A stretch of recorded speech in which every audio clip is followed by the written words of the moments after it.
അപ്പൊ നമ്മളിന്ന് എങ്ങോട്ട് പോണമ്മ? നമ്മളിന്ന് മാവേലിക്കര സിനിമ കാണാൻ വേണ്ടി പോവാ. അപ്പൊ ഇന്ന് രാവിലെ എഴുന്നേറ്റപ്പോ ഫുള്ള് റിവ്യൂ നമ്മുടെ പ്രണവ് മോഹൻലാലിന്റെ ന്യൂ മൂവി ദിയാസിറി. അപ്പൊ പിന്നെ വീട്ടിലിരിക്കാൻ തോന്നിയില്ല. അപ്പൊ ഞങ്ങൾ രണ്ടും കൂടിയിട്ട് ഇറങ്ങിയിരിക്കുകയാണ്. ബാക്കി വിശേഷങ്ങൾ കാണാം. അങ്ങനെ ഞങ്ങൾ തിയേറ്ററിൽ എത്തി. ഒരു 5 മിനിറ്റ് മുന്നേ ഞങ്ങൾ എത്തിയിട്ടോ. സാധാരണ ഞങ്ങൾ നേരത്തെ എത്താറില്ല.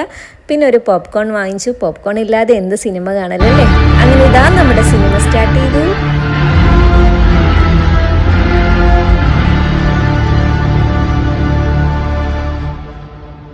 ഇതാ അങ്ങനെ പടം കഴിഞ്ഞ് ജസ്റ്റ് ഇറങ്ങിയുള്ളൂ. ദിയാസിറി നല്ല അടിപൊളി പടമാണ്. തിയേറ്റർ എക്സ്പീരിയൻസ് ചെയ്യേണ്ട ഒരു പടമാണ് കേട്ടോ. ശരിക്കും അതിന്റെ ഒരു മ്യൂസിക് ആയിക്കോട്ടെ, അതിന്റെ സൈലന്റ് ആയിക്കോട്ടെ, ശരിക്കും നമ്മളെ പിടിച്ചിരുത്തുന്നുണ്ട്.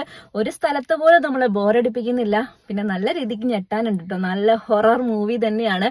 പിന്നെ പ്രണവ് മോഹൻലാലിന്റെ അഭിനയം അടിപൊളിയാണ്. ഇപ്പൊ കണ്ടതിൽ വെച്ചിട്ട് ഏറ്റവും നല്ലൊരു, അല്ലെങ്കിൽ ഒരു വേറെ ലെവലിലോട്ട് പ്രണവ് മോഹൻലാല് പെർഫോം ചെയ്തിട്ടുണ്ട് ഈ ഒരു പടത്തില്.